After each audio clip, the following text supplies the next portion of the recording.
looking? I think we gotta turn this a little. You look like a sports. You look like a retired sports commentator. Do I? Yeah, you played baseball for a couple years, and then. And then this is my new job now. Yeah. Couldn't make it in baseball, so now you're just doing podcasts. Yeah.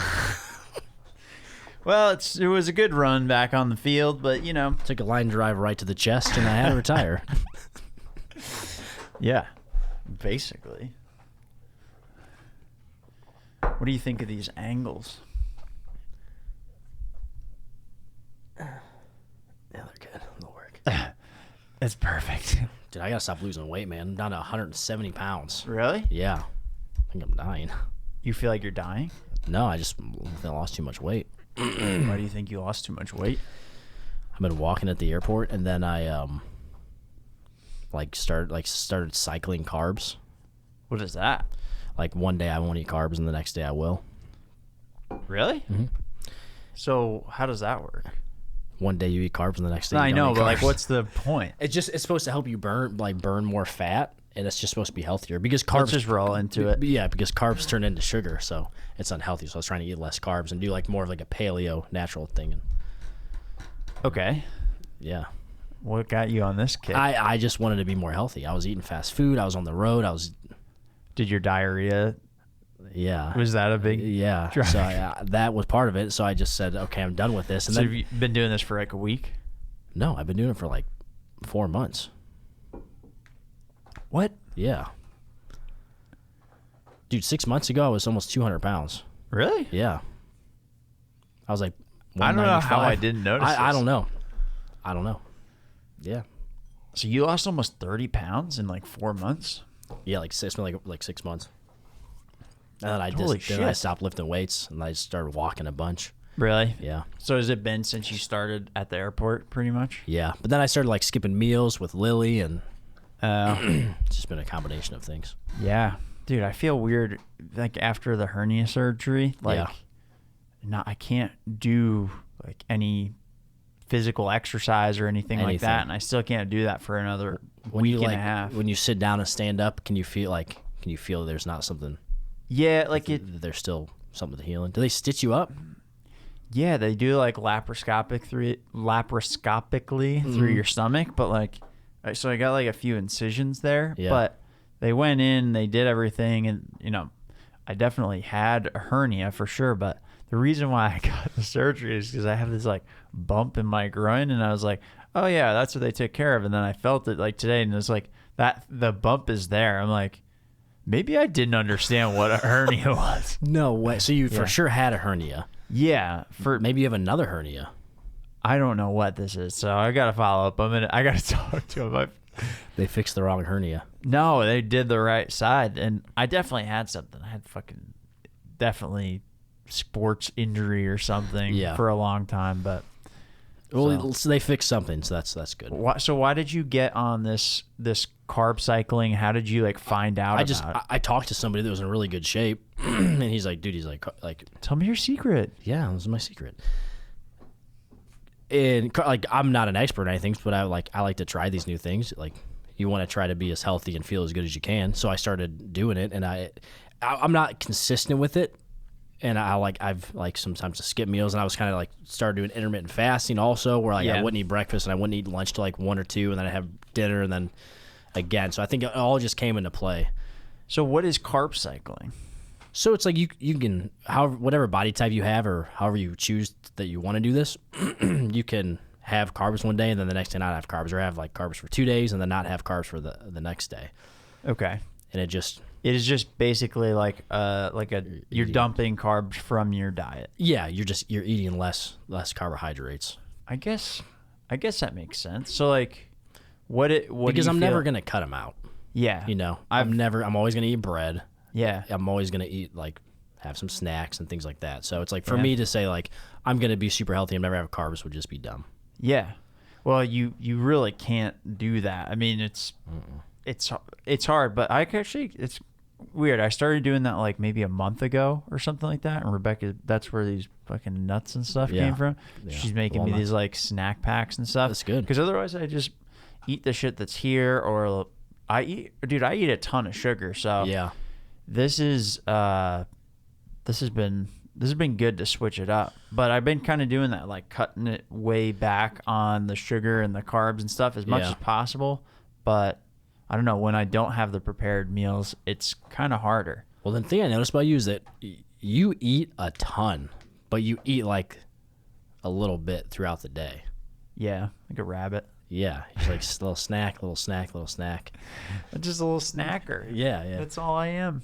But you stay in like good shape and stuff, so. Try. It feels weird to not be able to exercise though. Yeah. Because. Have you been doing a lot of exercise? Before? Yeah. Yeah, a lot more like biking and stuff. I think once I realized that I did have a hernia and that like I could no longer ignore that my fucking whole entire right side of my abs was like in pain, bulging out and stuff too. No, I didn't have any like bulging or anything like that. Oh, so you didn't see it. It's you a just different kind of hernia that I had. It's inguinal? Like, yeah, it's an inguinal. So like, but I definitely had it definitely is impacting my like right side because I would do jujitsu or like do a workout and I could just feel like my right lower abs just were like strained or something like that. Yeah. So I've been switching just to like bike riding and like push-ups and like just body weight stuff. Yeah, that's good. So I feel like I kind of like slendered out almost. It's like my grandma's worst nightmare. She's slender.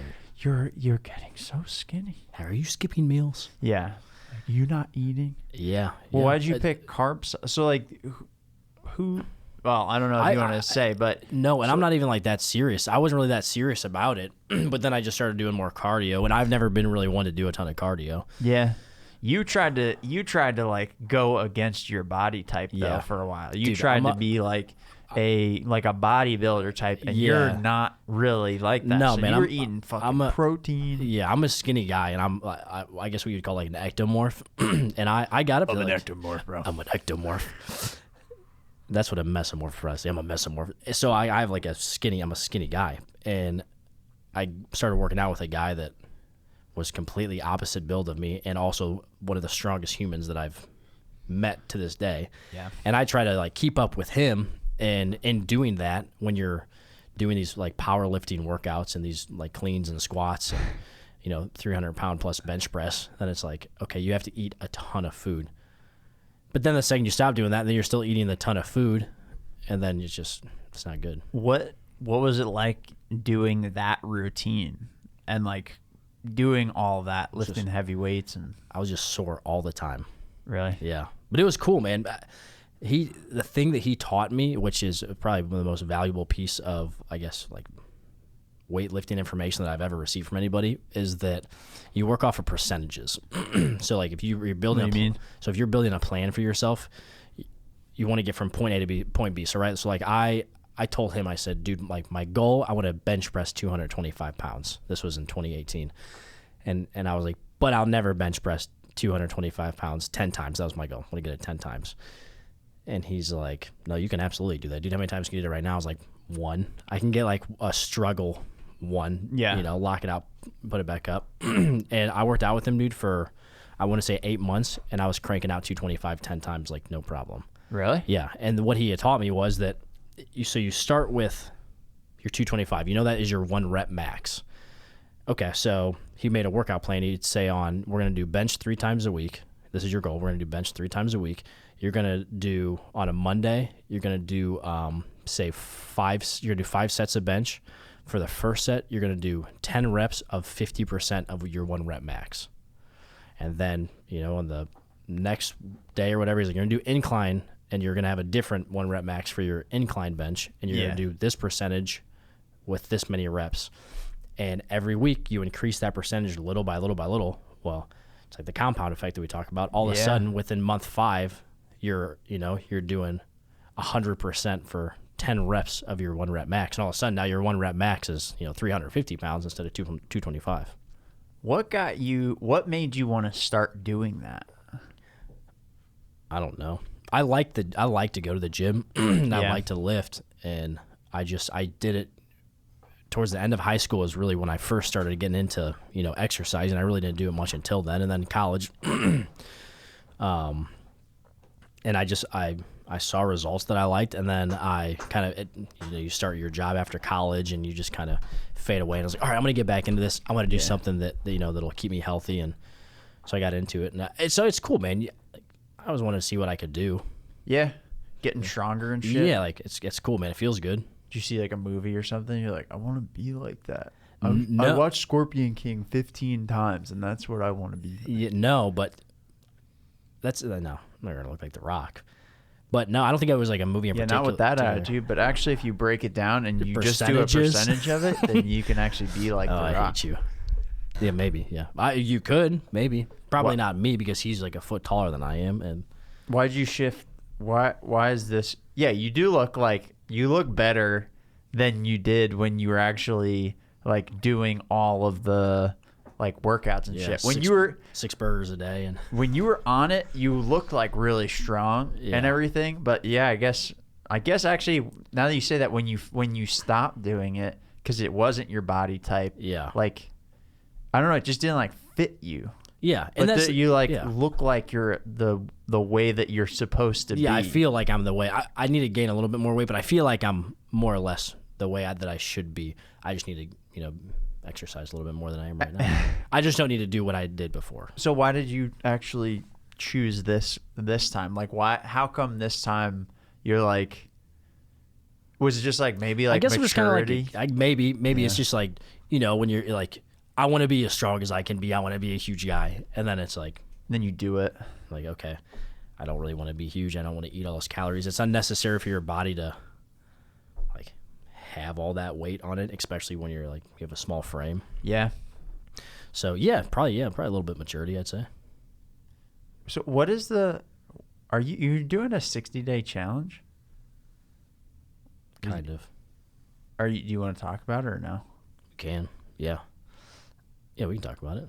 What are you doing? So I'm interested in this e-commerce world. Yeah. Yes. And I think there's a ton of money to be made. So I started my 60-day challenge. I have this textbook, and I've divided up of the pages and things that I want to learn. Because if I just say, I'm going to try to just read through this textbook, I'm never going to read through the textbook. So I don't know how many pages it has, but it came out to like 16 pages per day. So my first 30 days, I'm going to learn how to do this. Just like, this is like usually a little side project. So the first 30 days, I'm going to learn how to do it, essentially, find out what it's about step by step. And then I've watched some YouTube videos and stuff. And then the next 30 days, if my first 30 days pans out well, then I want to implement it, and I want to like start doing that. Okay. Yeah. Are you sticking to it? So far, yeah. Yeah, so what far.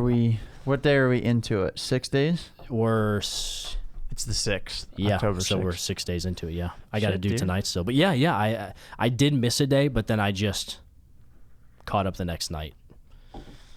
Dude, good for you. Yeah, I'm trying. What does it feel like so far? I don't know. I was less interested in it now than I was in day one, but I'm just going to keep doing it. Yeah. Because we had talked about when you're doing the music stuff, there's some days where you're just like, I don't want to do this. Yeah.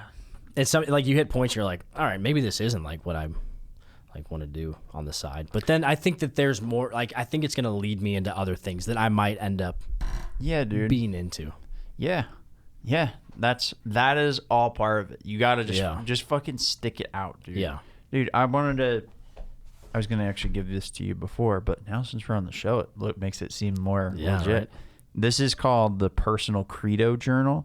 So this guy, Jim Lohr, he was on Tim Ferriss, and I heard him talking about like the voice in your own head and how you talk to yourself.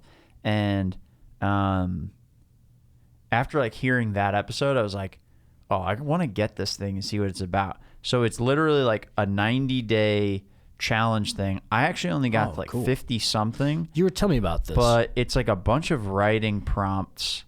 The book's called The Personal Credo Journal. But yeah, dude, take this and just use that. For sure. I'll once you go through this piece, I'll probably get that back in a few months and try and do it again myself. So you think I should read this before I continue the journey? No, it's not. No, check it out. Like just open one of the pages. Like you see, it's like day something. Oh. Here's the prompt.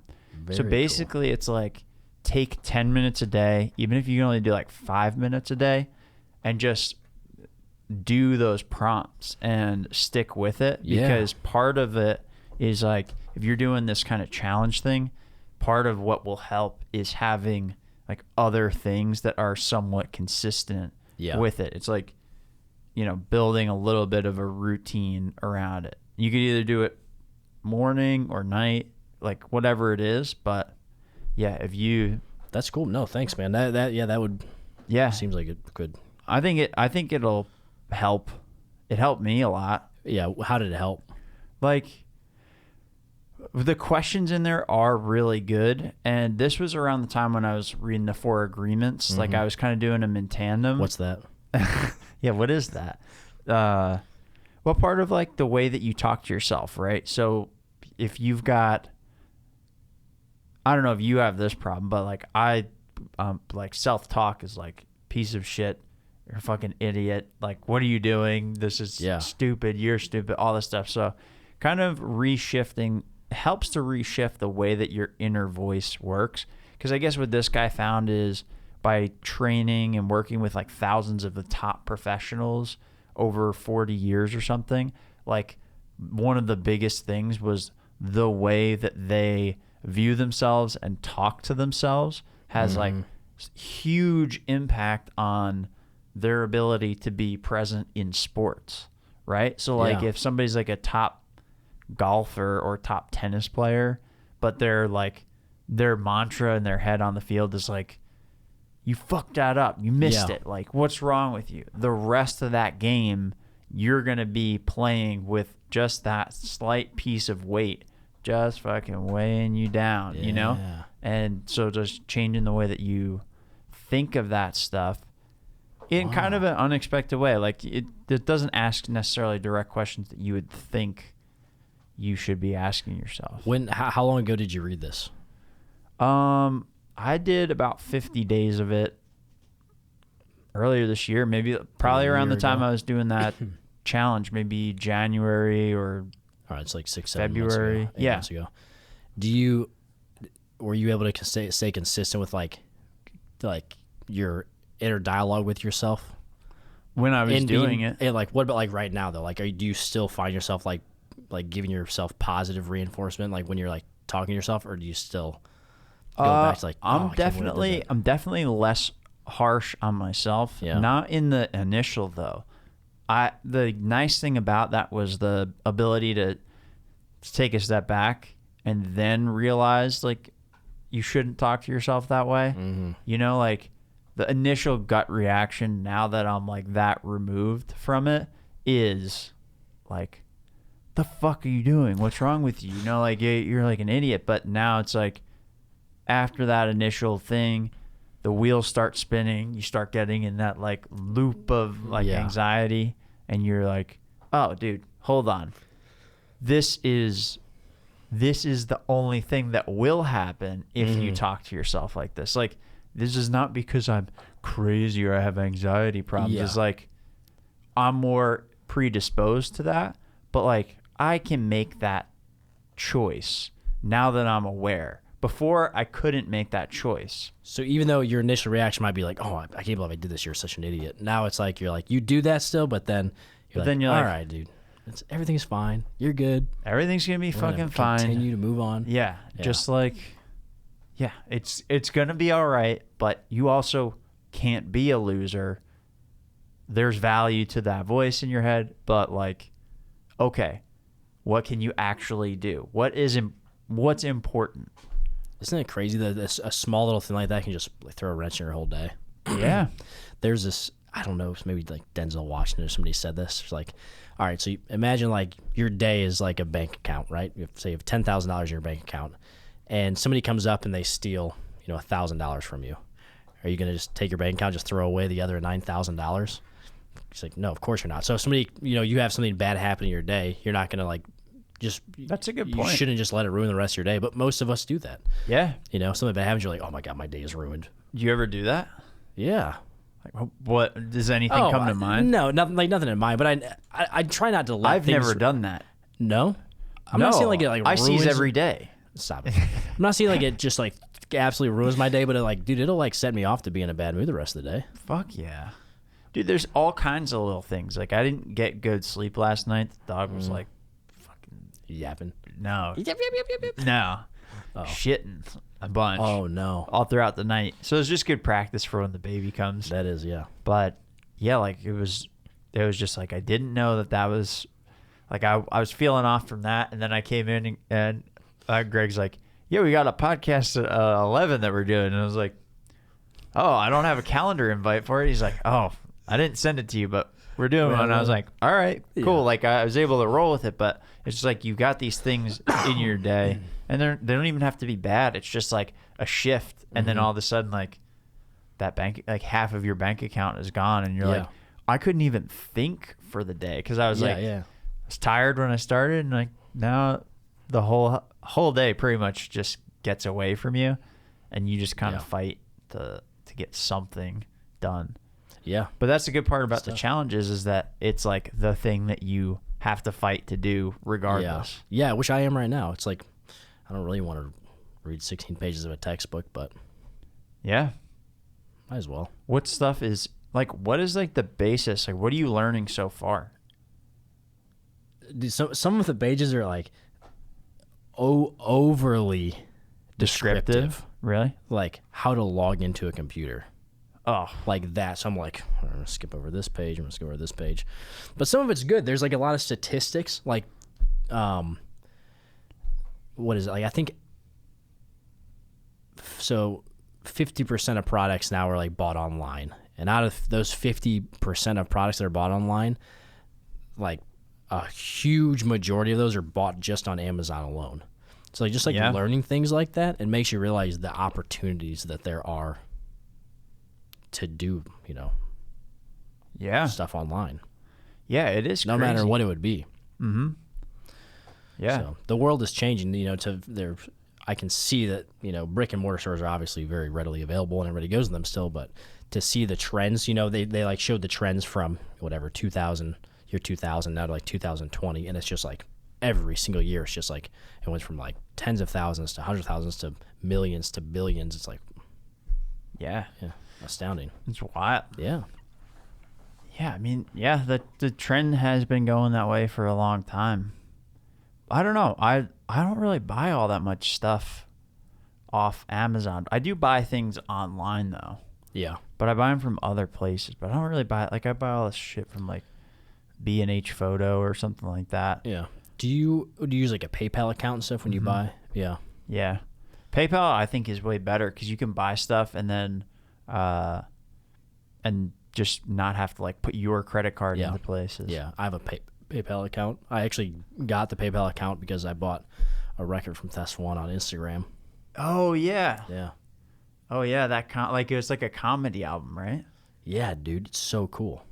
Dude, I've been listening to Where the Peace Lock Ends. I've listened to I like that song Everybody Must Get Stoned Once. It's so good. That is so fucking good. I've listened to that like I don't know 5 or 6 times in the past few days. Me too. I listened to it a ton. I was trying to figure out what the beginning. I listened to it because you had it on in your car, like on when we were driving up to 311. You had part of that on. I was like, all right, you know what? I'm gonna check this out, and then because I'm planning on getting the MPC, so it's like, dude. I'm like, all right, let me check this out, and I was like, Yeah. wow, this is so fucking good. Yeah. Isn't it cool? Yeah, it's really cool. I watched an interview with him, and he's like, I'm like really bad at playing instruments, but he goes, I'm really good at chopping up like everybody else's music. Yeah. And it in itself is an art. Dude, it's totally an art. Like when you start listening to like the different stuff and like the different places that he'll like lay the instruments, and it's like he'll take one song and just turn it into something totally different. Dude, that Taylor Swift video, that song, that's fucking sweet. Yeah. And it's like he's got something that he's able to do where he like makes like where he like makes it so you're like floating on something. Like the music is like floating on something. Yeah, you're right. It's cool. Well, you know how he does that? He actually talks about that. It's he said something with he like takes one of the samples and then he like makes a middle out of it. Yeah, like he'll like turn the mids. He'll turn like the speed of it really high and then like put like a high pitched and like a slightly higher Yes. pitch, and it's like, so it'd be like a loop of something of like, let's say it's like ba da da, and then like one of them's like like say like sped up really fast, and then Yeah. like put them together. That's fucking. Dude, I love it. I'm pumped that you're gonna get the MPC. Do you know what the MPC was originally made for? I think you told me. No, what is it? It was made for rock guitarists because They didn't want to have bands. because apparently people in the like that play rock and roll, they can never hold like their bands together. So I would know nothing about. Yeah, that. you would know all about this. So the guy was like, "That's it. I'm tired of trying to like go through all these drummers. I'm just gonna like become an engineer and make a drum program." And then he made like this little simple MPC, and then it's evolved over time into this like hip hop like essential piece of their music. Yeah, dude, I'm excited to do it. So like, I'm gonna take that, and I just moved my pedals and shit out into the garage. So once the baby comes, I'll have like a quiet place, but I'll be able to like set that up. I can be slightly louder, and then just like make music out there. Yeah, you're gonna get lost in that MPC, dude. I hope so. Yeah. We were playing around with it a few months ago at your house, and we came up with something cool in like 10 minutes. Yeah. Wasn't gonna fucking sell a million records, but it was cool. Yeah, it was cool just us messing around for 30 minutes. Yeah. And imagine what you can do for like with like a few hours, man. Some good vinyl records and sampling stuff. Dude, I'm actually pumped to like start to be able to do that. I Yeah. tried to do that into the Digitact, the black box. It's just, it's not that it's so hard. It's like something about that physical piece of equipment. It's just not made for my brain in the way that I'm looking to use. The Digitac. Yeah. Yeah. Some people hook up that Digitac into the MPC. Oh, really? Yeah, I've seen them. Yeah, I've seen them do it. I don't know what the purpose of it is, because Digitac's a drum machine in itself, right? Yeah. Yeah. I mean, don't they know. just kind of like do slightly different things. Like the MPC is kind of like a DAW, but in a box. Like it's like Logic to go. They call it Ableton. like a sequencer, I guess. The MPC. sequencer. Yeah, like people refer to him as like, oh, it's my sequencer. Huh. I mean, I guess you could use it as a sequencer where you just like, you set the beats and it just goes like 16 bars or 16 notes, 4 bars, and just a 1, 2, 3, 4, 5, 6. And then you pop your next beat down or whatever. I'm excited to use it, dude. Yeah. Oh, it's so fun. I'm pumped. I think it'll be cool. Even when you just like push the power button, man, and just the screen all lights up, it's all just very well put together. I gotta get it. I just gotta go fucking get it. Just go get it, man. I think maybe I'll drive up to Guitar Center tomorrow, and You can order it off of Amazon. I know. You want to make an excuse to go to Guitar Center right now. I guess kind of. Yeah. Yeah, they probably have one there.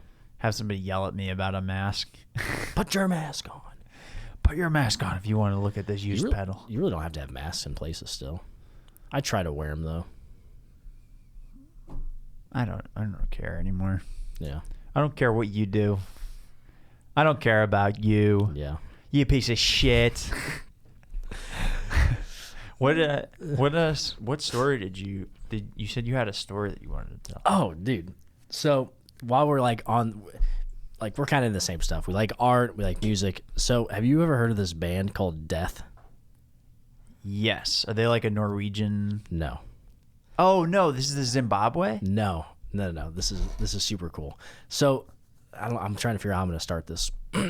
So there's two bands called Death. There's one that's a metal band. It's not them. This band is what they're now considered the inventors of punk rock. Really? Yeah. So it'll take a few minutes. I'll tell you the whole thing. So there's a documentary. It's called A Band Called Death is the name of the documentary. So there's three brothers. Heckney, I think is their last name. There's three of them. I guess the guy that would become kind of the leader of the band, his name was David. So this happened. Let's just start in the early 1960s. They lived in Detroit, Michigan, and they lived in a small neighborhood. David found a guitar in the alleyway when they were young teenagers. He brought the guitar in. His dad and there were three black brothers, which is important because during that time they the way that the other two brothers talk about it is that they weren't typical. They were those in that culture. They would listen to Motown. They would listen to Earth, Wind, and Fire. But he said at a young age, his dad sat them down and said, like, hey, let's watch the Beatles. And they went and saw a Who concert, and they went and saw Alice Cooper. And after they went and saw them, they were like, what is this? Yeah. This is insane. This music is nuts. Early 1960s. Their mom gets in some kind of accident, and she gets a settlement. It would probably be like 1962, 63. And she says, okay, boys, there's 4 brothers, but only 3 of them were like musically inclined. And they said, she's like, I'm going to give you guys some money. What do you do with it? And they're like, well, we want to start a band. So we're going to go buy, like, they bought some equipment. They went and bought some Stratocasters. They went and bought some really nice amps, double stack, like the nicest drum kit you could get during the time. So they get all this stuff and they start playing music, but it's not like Motown music. It's not like Earth, Wind, and Fire. They did kind of start off as like a funk band, but it just kind of evolved into something else. So David, the guy that essentially kind of started the band, and it was kind of like his idea, he wrote the songs. He started like writing some stuff that wasn't typically like, it was like kind of like rock music, but it was just kind of like fast, kind of raw, and they just had an awesome time playing it. And their dad had passed away a couple years down the road, and I can't remember if they had a name to their band or whatnot, but they had seven between 7 and 11 songs. Their dad passed away, and he comes to his other brothers and he said, hey, I know what I want to call the band. And they're like, what is it? And he goes, I think we should call it Death. And they're like, what? Like, back then, they're like, you don't call a band Death. Yeah. Like The Who, Led Zeppelin, like that's, you don't. So he's like, I think that people have such a bad connotation of the word death. He's like, I think that it needs to be like, it's just another part of life. Like, this is, and they were all very spiritual, very religious. So the 2 brothers, they're still alive. They're talking about an interview. They're like, so we just like backed up our brother. We're like, okay, like, let's call the band Death. Fuck yeah. Yep. So they started playing. Obviously, people were kind of standoffish by the name Death, and their music was kind of fast, kind of loud, and so they had trouble getting to play places. So their mom would let them play and practice at the house between the hours of 3 and 6, and they would and everybody in the neighborhood knew them. They're like, yep, they're playing their music, they're going at it. And one day, David was like, I think we should go try to get a record deal somewhere. So one of his brothers explains he takes the yellow pages and he puts them on the wall, and he stands back and he throws a dart at the music page, and it lands on one, I think it's Columbia Records. So they go up to Columbia Records. They say, hey, we have this music. We want to show you. We think it's like, David was the one who was like, this is the future. It's going to be. Yeah, it's going to be big. And his brothers were like, yeah, it's good music, but it's just it's different. So they go up there, and the guy's like, yeah, this is pretty good. Let's go ahead and start recording some music. So they record, and he goes, okay, I want to release this under one condition. You have to change the name of the band. And the other 2 brothers were like, they kind of thought about it, and David was like, no deal. He's like, we don't change the name of the band, we don't change the songs. It's all comes as like one package. He's like, this is us. Like, if you change one aspect of it, we're not the band anymore. Yeah. So they were like, obviously the other 2 brothers were a little pissed about it because they have a record deal that's going to fall apart. So they said, yep, forget it. Time went on. They couldn't really play anywhere. They ended up, the 3 of them move up to Vermont. Death kind of fades away. They start another like gospel band, kind of weird, wasn't really good. People liked the music, but they didn't like the religious aspect of it. Years went on. David gets homesick. He moves back to Detroit. The other 2 brothers stay up there because they ended up, I think, both meeting their wives up in Vermont. And they end up getting into reggae instead. Oh. Yeah. Still not great music. I listened to it. Lamb's Bread was the name of their band. I mean, it's okay. Just not my cup of tea. So they get into this. David's still back home. He kind of like, he writes and he does like all this like artistic stuff, but they're together as a band. They're, just not happening. So one of their brothers ends up getting married. So he invites David to the wedding. David brings a case with him with all of the Death albums, everything they've recorded, like the master tapes, because he got the master tapes from Columbia Records. And he said, hey, you're not ever going to see me again. But he goes, one day someone's going to come look for like all this. And he's like, what do you mean? He's like, I just can't talk about it. This is probably the last time we're ever going to meet. So he gives him like this stack of everything, and he goes back home, and then he ends up dying of lung cancer like months after the wedding. Oh. Yeah. Have you heard this? No. So he dies of lung cancer. The whole family's shook. The two brothers stay up in Vermont, kind of just doing their thing. I skipped over a part. So right before they went to Vermont, they pressed 500 copies of the copies, vinyl. Yeah, of the vinyl, just the singles, like 45. On the front side, their big hit was called "Politicians in My Eyes," and on the back side, it was "Keep on Knocking" was the other song. So they had all this stuff, and I think they ended up trying to get some artwork, and they gave that to somebody in exchange for their artwork because they didn't have the money. Nobody would buy the records, whatever this happens. So these records, there's 500 of these records out there, and they're kind of getting circulated. A few people have them. Well, 30 years goes by. Death is like, this seems like it's not existent. Somebody surfaces up with one of these records. They're like, this is some of the craziest, like, best punk rock music I've ever heard. Who is this? So they start playing it and stuff, and one of the brothers up in Vermont has a couple kids that just happen to be in the kind of the punk scene. They play a little bit of music. I don't know what their name of their band was at the time, but they're on these punk rock forums, and they come across this music, and the kid said like he like burst into tears, and he's like, that sounds like my dad, like singing. So he takes it to his dad, and he's like, hey, there's this band that's like all over the internet, like Rolling Stone is talking about it. People are posting it. People are trying to find out who this band is. He's like, is this you? And he's like, yeah, that's us. He's like, but it was like such a long time ago. Whoa. Yeah. And so his son's like, I want to start a band and cover all these songs to like bring this like back out to the people so they can like see. And so they start a band called Rough Francis, which was the name of one of the songs that David, that had passed away, had written, just with, I guess, himself or something. And so they start playing these shows, his son, and the people are like, this music's awesome. So, short story long, these guys who back in the 60s, nobody would give them the time of day because of the name of their band, and they had all these great ideas.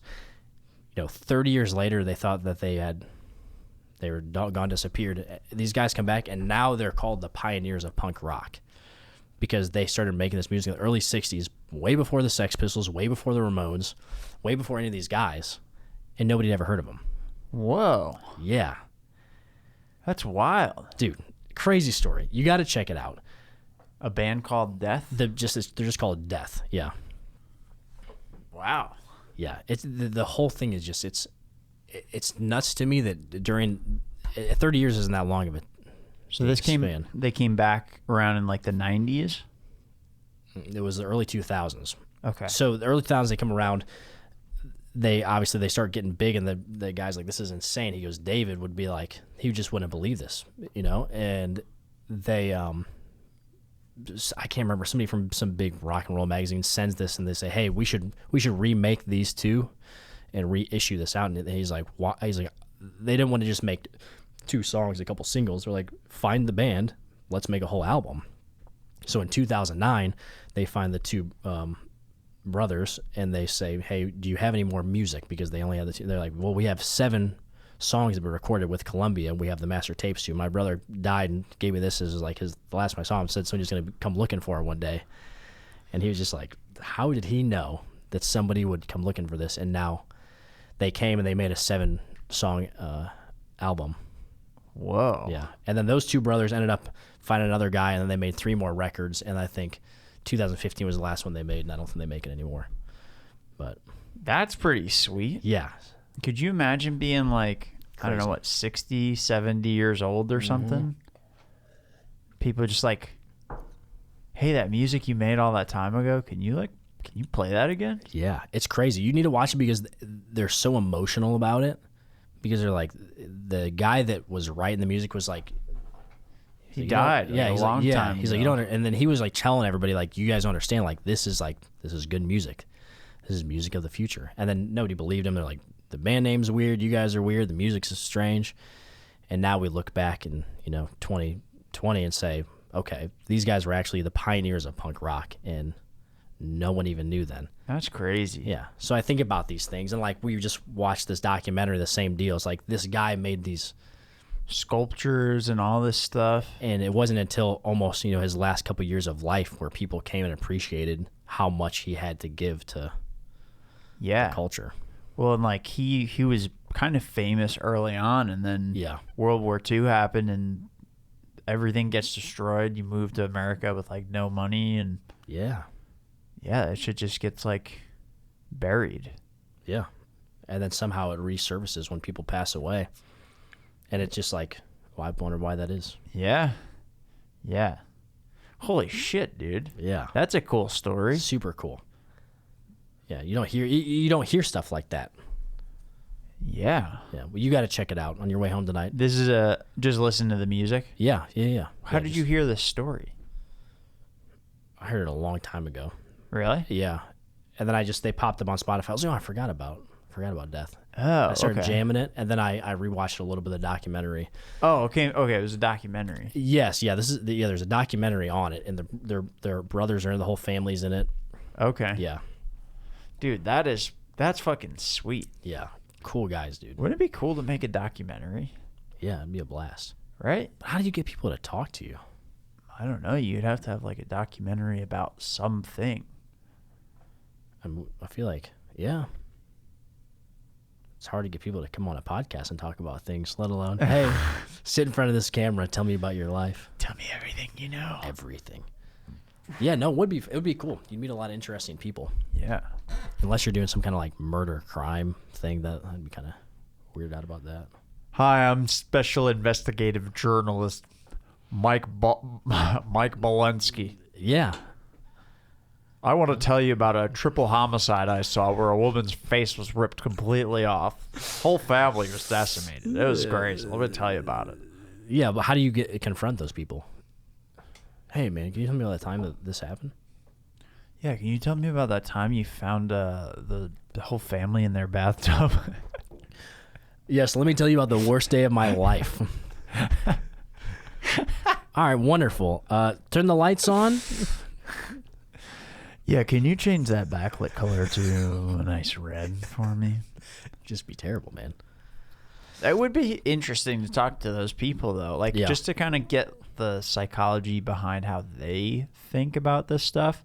Because, like, I almost wonder if it's like a different type of person that can do that kind of job, or if it's just like, yeah, that's what they fell into, and this is just how they think about it to deal with it. Because I can't imagine as an investigator or something. Yeah, I think it'd be a fun job.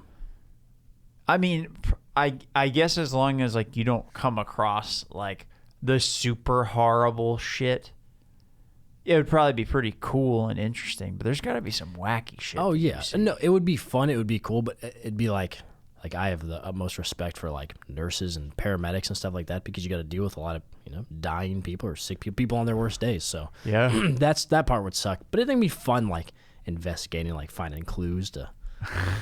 Yeah, how things happen. I found a little clue. Look at that! Here. There's a clue. Yeah, where'd the missing child go? Exactly. Like that would be kind of fun. It's like, Matt, you don't have to tiptoe around. Like we're just doing a sweep of this. Questions. Just ask the questions. Stop whispering.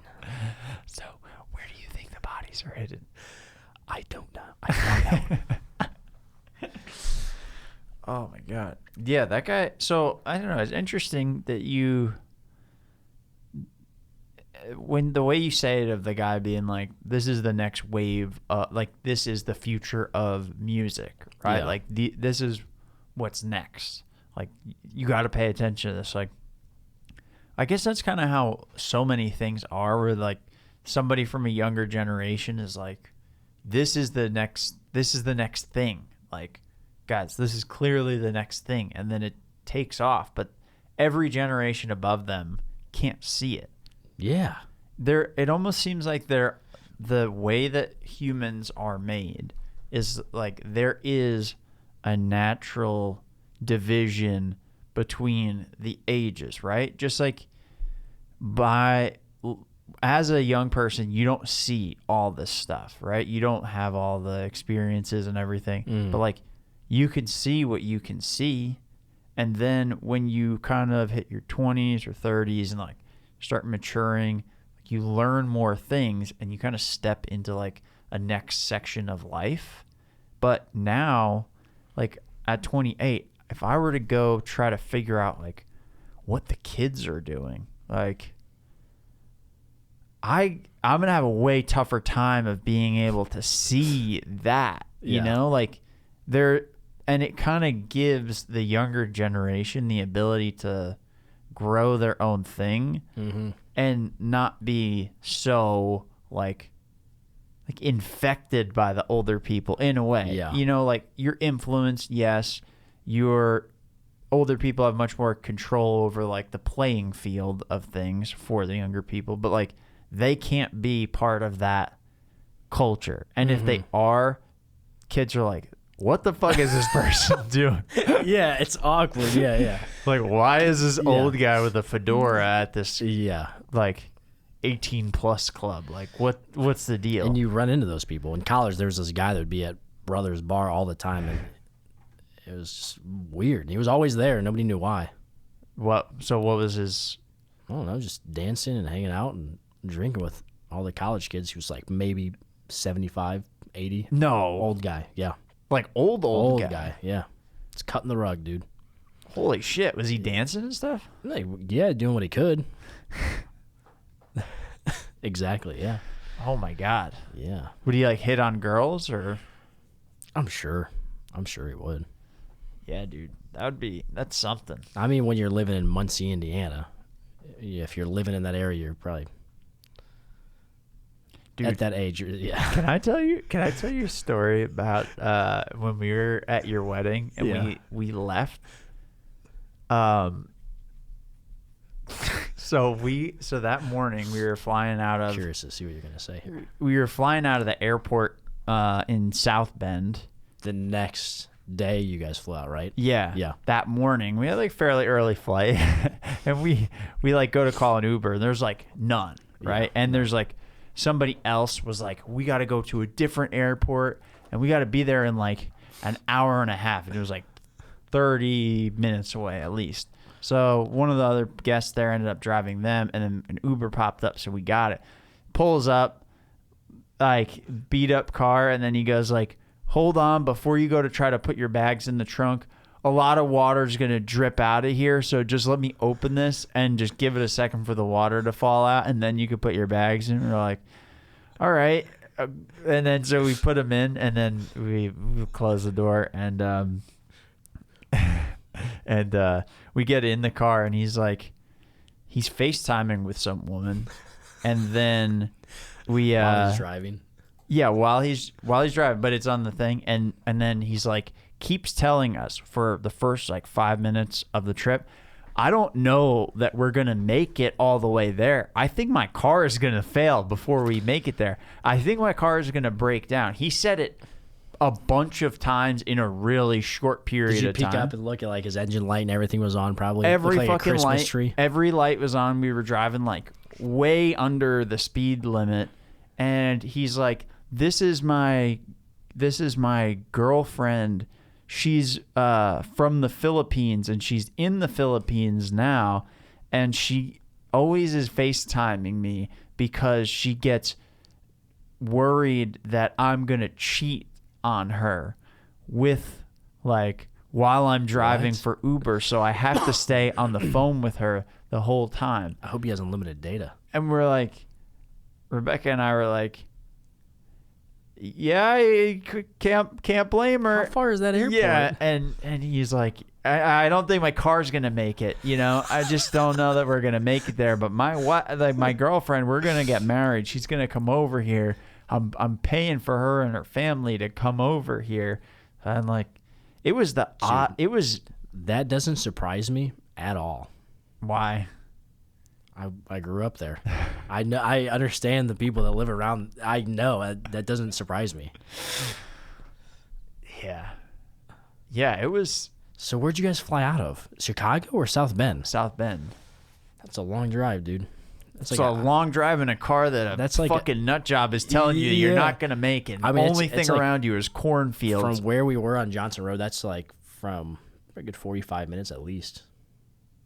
At least a half hour we were in that car. That was a tense car ride. Yeah. I didn't know what to think of that. Wow.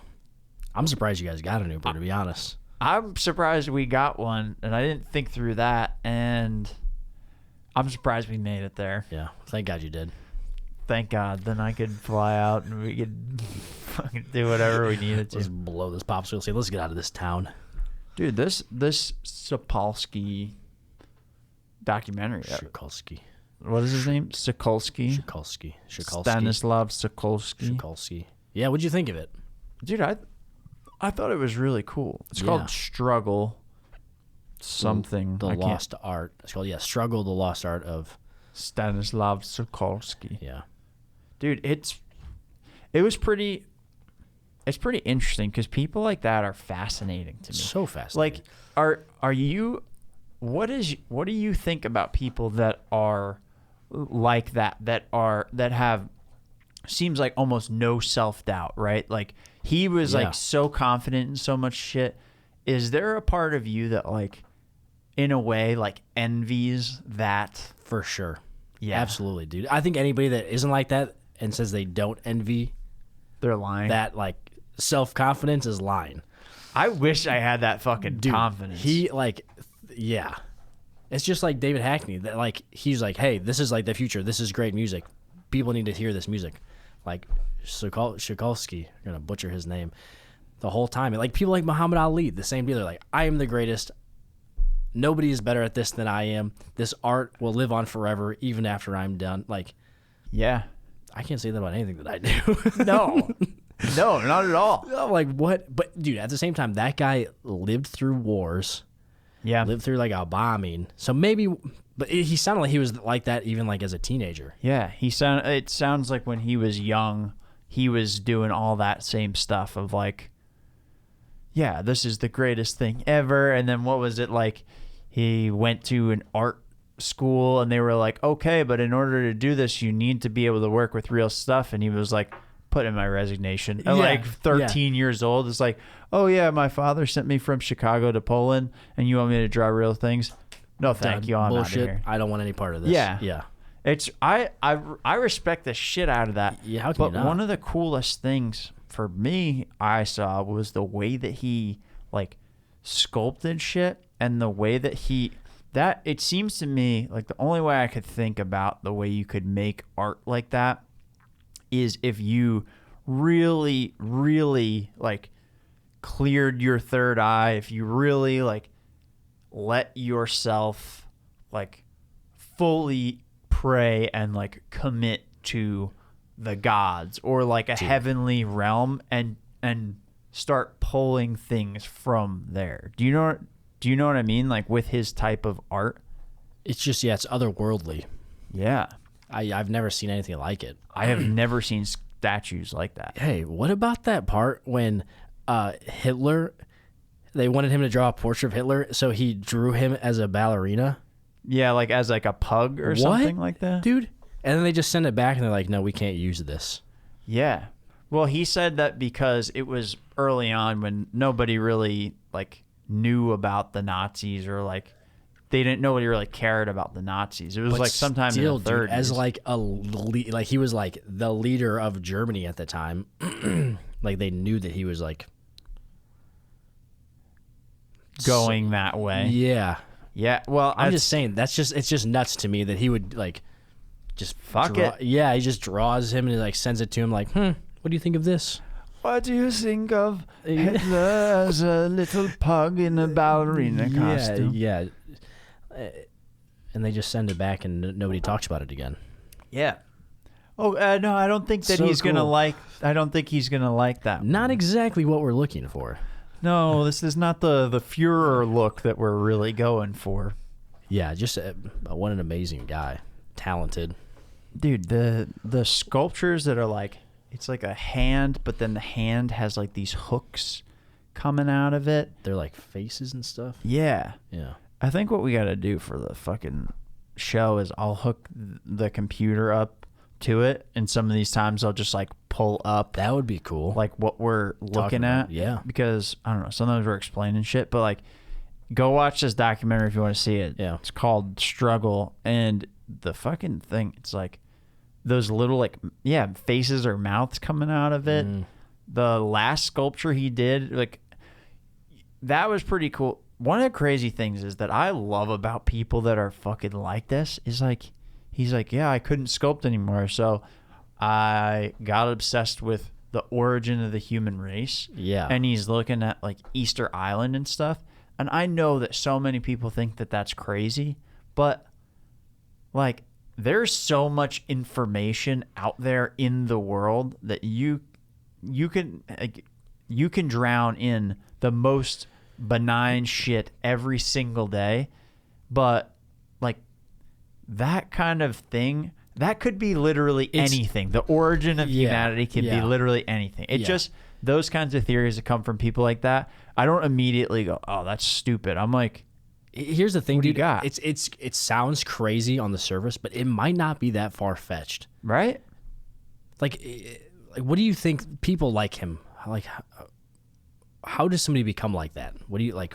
You think that's just they're born that way? Do you think that somehow they're learned to be that way? I think it's, dude, I don't know. Yeah, that's what you always wonder is like the nature versus nurture thing. Like, yeah. Is that guy that way? Did he have events that kind of helped shape that? Was he predisposed and got the specific events that he needed to become like that? Like, yeah. What was the combo? That's what I'm thinking about.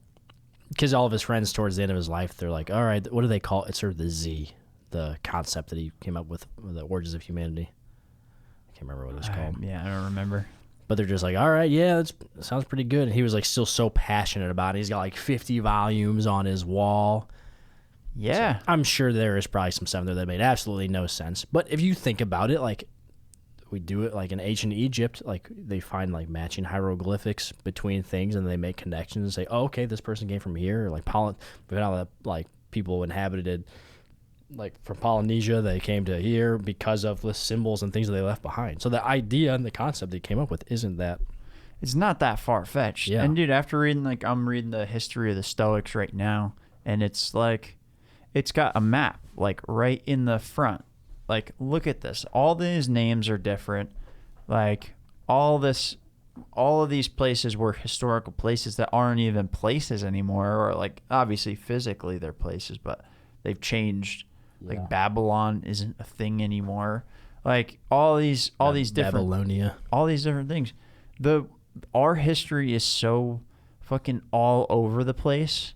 Like this is a book about a series of people over, I think, like 1,000 years or a few hundred years or something. Like, and it fits in here. Yeah. Like today's events would fill an entire building of paper to try to like write down everything that happened. Just and like this is like a few hundred years. This is so Like consolidated. you're saying, just like the things from today, like Just that have today. happened from like 12 midnight. Yes, from 12 midnight Yes. until now that we're recording it. Like Yeah. you could literally fill like an entire building of pages about the events of just today if you really broke it down. Yeah. Like this is supposed to be 500 years of history and philosophy and thoughts. Yeah, that's wild. Into this like tiny thing. And this is a quote, like thicker book. Yeah.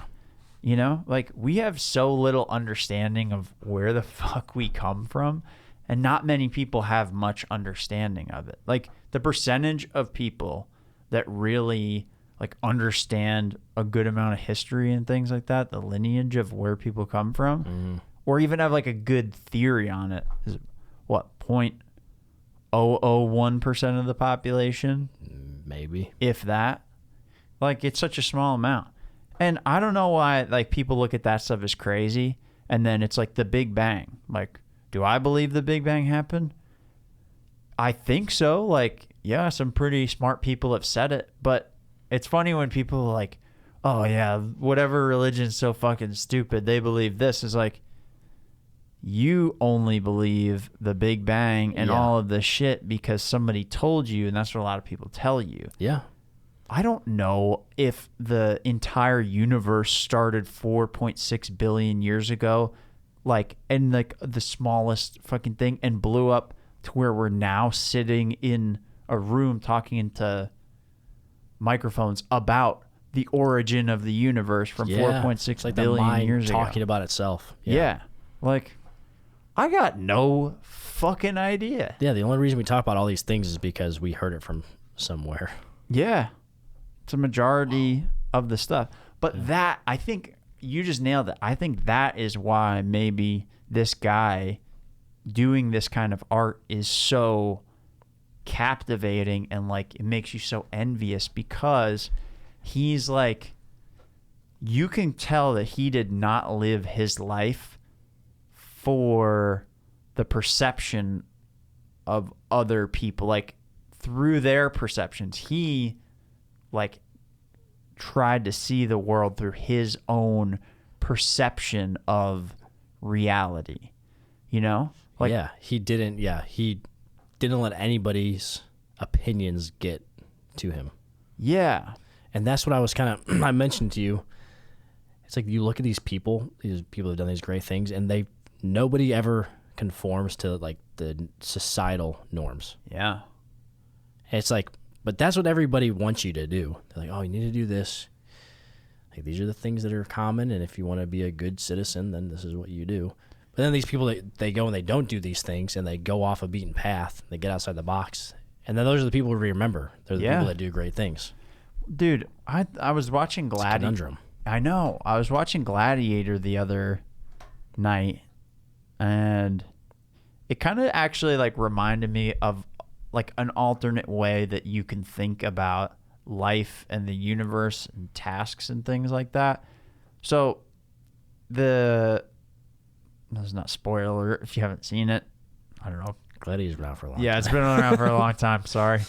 But like you have the end scene where Caesar like stabs him and then is like, throw his armor on and cover up the wound, and we're gonna have the sword fight in the Colosseum. That way I can like show it off.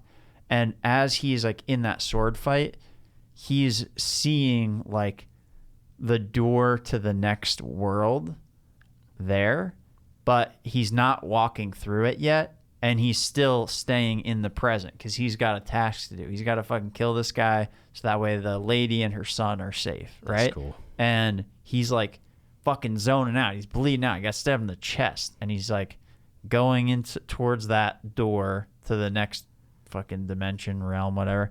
And then he comes back and has to fight this guy. So it's like a clear separation of like your tasks in life to the ability to pass on to the like the next world. Is like, all right, I gotta fucking come back here, finish this important shit before. Once he kills him, then he's just like, walk through the door, go see my fucking that's cool wife man. And kid. Yeah. You know, it's like, but that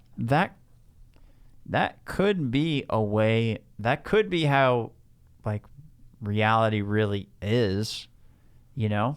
Like, you have the things in your life. Like, you can live what fucking ever kind of life that you want to live and, like, live it. And when it's time to go through the fucking door, like, you go through that door. But, I don't know, each year that passes, it, like, makes less and less sense to, like, conform. Each year that passes, some guy that maybe I would have thought was crazy 10 years ago for making the most fucking wild statues and sounding like a nut job kind of seems like it's maybe actually a better way to live. Yeah, exactly. That's why, like, you're talking about being envious of him. It's like he just didn't let anything get to him. Yeah. Ever. Yeah. Never got off like his beaten path of doing the things that he wanted to do. Yeah. Those people are cool, man. They're unique. Yeah. And there's not a lot of people like that. No. And you don't have to be like that, but like the ability to be you. Yeah. But those people frustrate us too.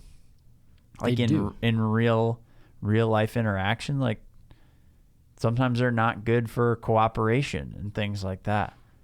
Yeah. I don't know. Yeah, it's like going back to the band thing. Like, they go to this record label, and the record label loves their music, and they're probably like, oh, cool, we're going to make money off of this. People are going to love this music. And they're like, just change the name of the band. Like, we're not changing the name of the band. They're probably like pulling their hair out. What do you mean you won't just change the name of the band? So it's a great thing, but you're butting heads with them on some aspect of what they're doing. I respect that ability to just be like, nope, fuck it, I'm out. Yeah. I'm not like that. No, wish I could be more like that. Maybe that's part of what we got to start doing. Yeah. Is just like being more like that. That's what I got from that. Absolutely, for sure. I think I more or less got the same thing. That's like the stoicism stuff. That's what it is. Like, I know you've read it already. I'm reading it or listening to it right now. The Courage to be Disliked. Yeah. You know, along those lines, just doing what you feel is right. And dude, yeah. That book is fucking good. Yeah. I want to go back and so actually far. like read it. I've been listening to it, but I want to go back and read it. I think reading it, Mason said it's a better read. It's been a good listen, but yeah, I feel like I'll retain the stuff better. But Because there is interesting stuff in there of like the fact that he claims like the trauma doesn't exist and you've got the ability to choose a lot of this stuff. It's like a lot of it when it's explained in that form and like the way he looks at it, I'm like, fuck, yeah, he's right. Yeah. You have the choice to do a lot of this stuff. Yeah, mentally you have the choice to like have whatever thoughts you want to have. Yeah. It's tough to learn how to do that for sure. And just like you got the choice to do your fucking challenge. Yeah. Dude, stay on it. I'm going to. Stay on it. Dude, part of this too, I want to like talk to the people that are listening. Yeah. Like, so if you're listening and you feel like you want to talk to us about like what we're talking about, I don't know. Let us know where you think would be a good idea. We can do like a Discord server or something that. Can you do this live? Can we do live episodes? Yeah. I mean, we could do like live Q&A stuff. That would be kind of cool. Yeah. I don't know what people want to ask us questions about, but yeah, maybe people that are into philosophy and then they're like, hey, what do you guys think about this? And we're like, we don't know. Oh, we're not sure. Thank you. Next caller. Thank you for calling. Yeah, or we just make something up. Sydney from Minneapolis. Like, yeah, it's like here's the thing, man. I'm not up to date on a lot of current events, like this whole Facebook and Instagram thing that went down the other day. I just know that it was an issue. Yeah. I don't know what it was. I just knew that people were upset that it was a problem. Yeah, I'm kind of in the same boat. Yeah, let's do something like that. All right, I'm down. I'll look into some stuff. I know there's a bunch of ways that you can do it, but could you be like, hey, on this next podcast, we're going to be talking about so and so. Send us some questions ahead of time. Yeah, it's just got to be like if people want to do it. I want to try to use Pod Inbox so people can leave messages and stuff like that. Cool. So yeah, I'll use this as a snippet. If you want to ask us some questions on the show, leave us a voicemail on Pod Inbox. Should we try that again? Should we do that again? Was that not a good I think it was okay. I don't know what Pod Inbox is, but hey, you fucking idiots! If you want to talk to us, you want to ask us some questions, Pod Inbox. Check out our Pod Inbox. I think it's podinbox.com/Cheine. So what is it one more time, please? I think it's podinbox.com/Cheine. And then what do they do? All you got to do is go there and leave a fucking voicemail, you stupid bitch. Come on. Perfect. That's easy. So what, they do this ahead of time? Yeah, just leave us a voicemail, and if you don't get there in time, well, we'll have another episode to do something else later on. Perfect. Letron Sonamente. I don't know what that means. Yeah, it's from I Love You, Man. He's like, Oh. all right, see you later. He's like, Letron Sonamente. That's a great movie. Never mind. I'll see you later. Yeah. All right, dude. You want to wrap this up? Yep. All right. Thanks for listening, everybody. Appreciate it. Yep. See you guys next Wednesday. Peace. Later.